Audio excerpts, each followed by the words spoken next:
Lucky गधा रास्ता भटककर दूसरे जंगल में आ गया।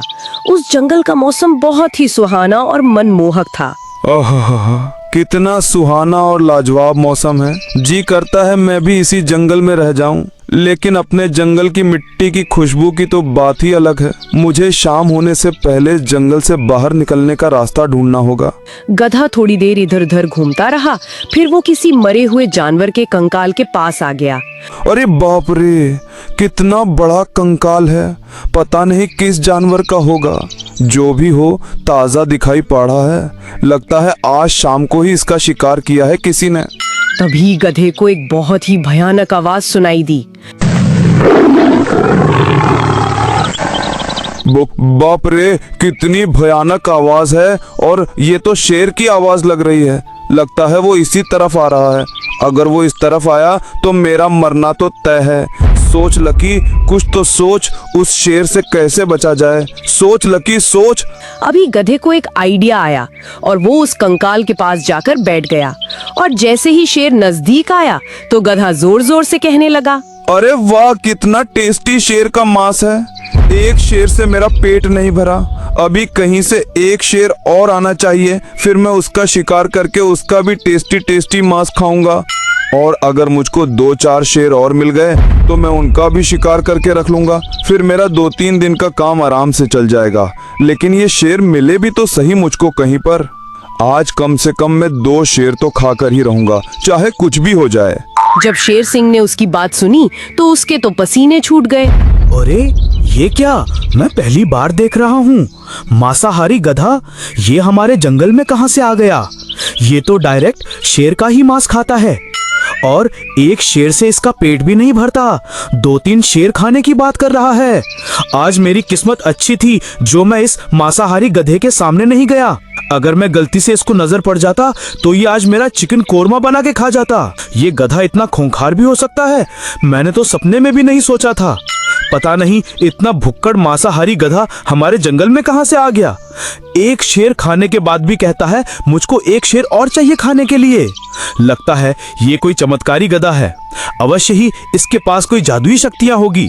भगवान, आज तो मुझको बचा ले इस मांसाहारी गधे से। और उनका ये सारा ड्रामा दूर खड़ी एक बकरी देख रही थी।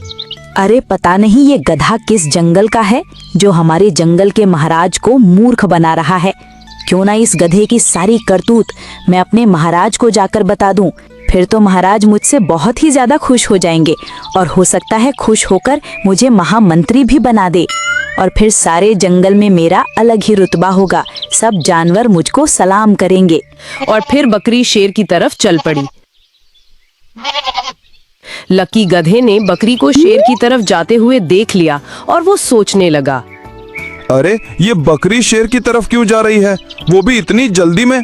कहीं ऐसा तो नहीं बकरी ने मेरा प्लान पहले से ही सुन लिया हो और वो शेर को बताने की फिराक में हो? अरे देखो तो सही, इस चुगलखोर बकरी को कैसे ठुमक ठुमक कर चुगली करने के लिए जा रही है।